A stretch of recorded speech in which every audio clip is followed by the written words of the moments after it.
दिल्ली में कुतुब मीनार नहीं है, ये तो विष्णु स्तंभ है। और विष्णु स्तंभ को विष्णु स्तंभ कहिए, ध्रुव स्तंभ कहिए, और ये तो एक खगोलीय शाला है यहाँ,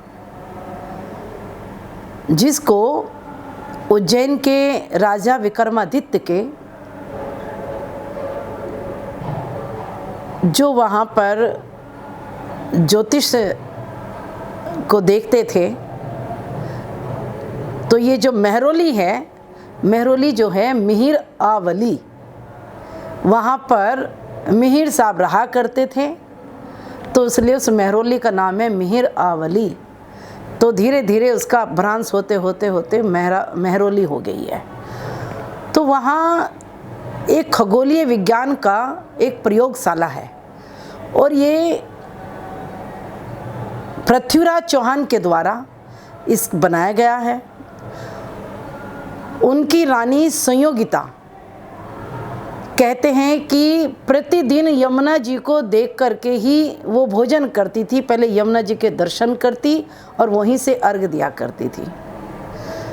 दूसरी एक बड़ी विशेषता की बात, इस विष्णु स्तंभ में जब आप जाएंगे वहाँ, तो आपने देखा कभी न लगने वाला जंग का एक लोहे का बहुत बड़ा, जिसमें एक स्तंभ खड़ा हुआ है, जिसको अशोक स्तंभ की तरह वो है। उसमें 4 चक्र हैं, वहाँ पर शेर का बना हुआ है, और उसमें कभी जंग नहीं लगता, तो उसे वहाँ विष्णु स्तंभ भी कहा गया है।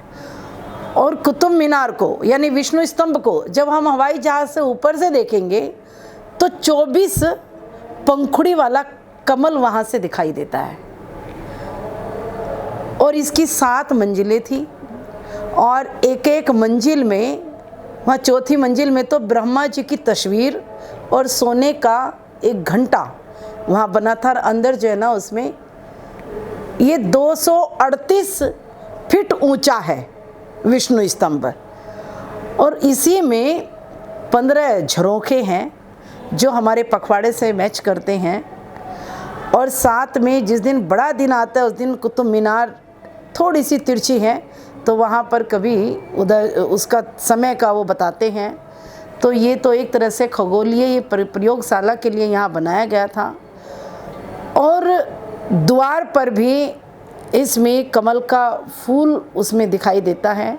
दीवारों पर कुतुबुद्दीन ऐबक ने दीवारों को तोड़ करके जो हिंदू मूर्तियाँ थी, चाहे वो गणेश जी की हो, विष्णु भगवान की हो, और लेटे हुए विष्णु भगवान, माँ लक्ष्मी जी उनके चरणों की सेवा कर रहे हैं, उसको उन्होंने तुड़वा दिया। मुगलों ने उस समय सारा ध्वस्त कर दिया दाएं बाएं से। आज भी प्रतीत होता है कि ऊपर बिल्डिंग के ऊपर जो आकृति है, वो मुस्लिम मुगलों ने उस समय आकृति उसमें लगा दी गई थी। और जब आकृति हटती है, दिखाई देगा आपको अंदर से, तो सारा वहाँ हिंदू संस्कृति, वैदिक संस्कृति के अनुसार वहाँ पर मूर्तियाँ बनी हुई हैं। कमल का फूल किसी मस्जिद में नहीं बनता और ना लगाया जाता। कमल का फूल तो हिंदू संस्कृति में है, वैदिक संस्कृति में है, पुरातन संस्कृति में है, शाश्वत संस्कृति में है। माँ लक्ष्मी जी उस फूल पर बैठती हैं, ब्रह्मा जी उस कमल के फूल पर बैठते हैं। तो आज भी एक नहीं,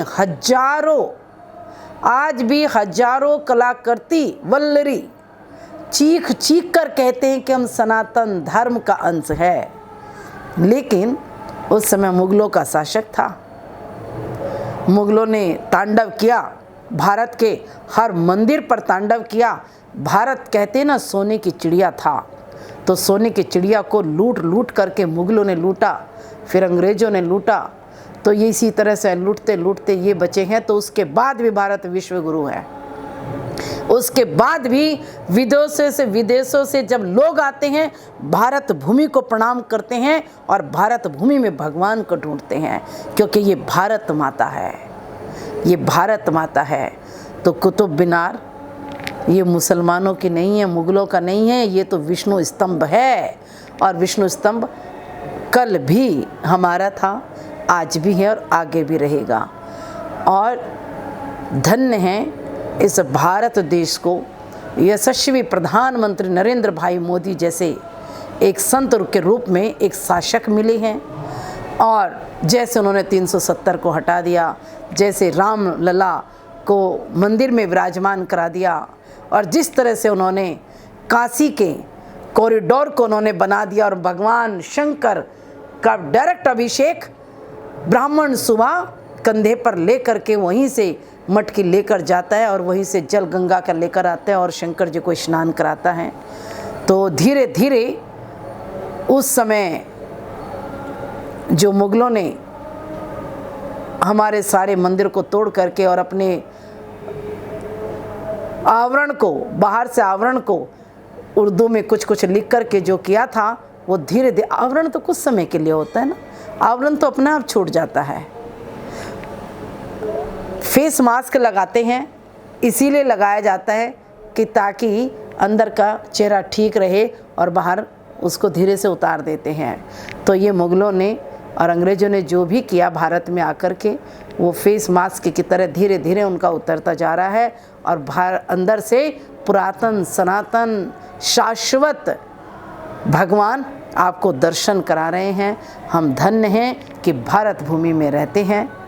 और इस भारत भूमि में वो हैं कि जहाँ पूरा विश्व उसके दर्शन करते हैं, चाहे वो गंगा की तरफ को नज़रें उठाकर देखे, चाहे वट वृक्ष की तरफ को उठा करके देखे, चाहे वो देवालय में आए, चाहे वो संत दर्शन करे, उनके मन को आत्म शांति मिलती है। तो यही बात कहकर अपनी वाणी को विराम देती हूँ। हरिओम तत्सत।